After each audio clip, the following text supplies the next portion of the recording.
एक ऋषि का ऐसा भयानक श्राप जिसने हनुमान जी की माता को स्वर्ग से उठाकर एक पल में बंदरिया बनाकर धरती पर फेंक दिया। कहानी शुरू होती है स्वर्ग की अप्सरा पुंजिक स्थला से। उस समय पृथ्वी पर महान ऋषि दुर्वासा कठोर तपस्या कर रहे थे। देवताओं के राजा इंद्र को डर लगने लगा कि कहीं ऋषि अपनी तपस्या की ताकत से इंद्रदेव से भी ज्यादा शक्तिशाली न बन जाएं और इंद्रलोक पर राज न कर लें। अपनी कुर्सी बचाने के लिए देवताओं के राजा इंद्र ने पुंजिक स्थला को आदेश दिया कि पृथ्वी पर जाओ और दुर्वासा ऋषि का ध्यान भटका दो।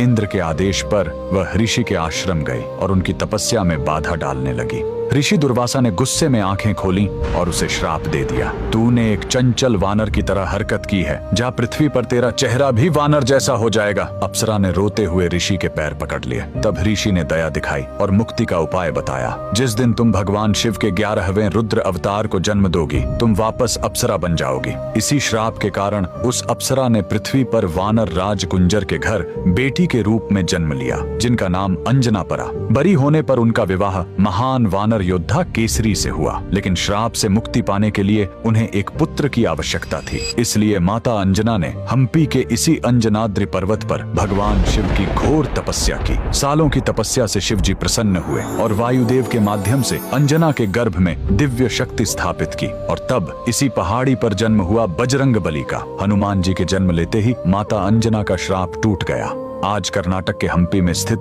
यह अंजनाद्रि पर्वत इस पूरी घटना के गवाह है। 575 सीढ़ियां चढ़कर आज भी भक्त उस पवित्र जन्म स्थान के दर्शन करने आते हैं। पवन पुत्र हनुमान के लिए कमेंट्स में जय बजरंग बली जरूर लिखें।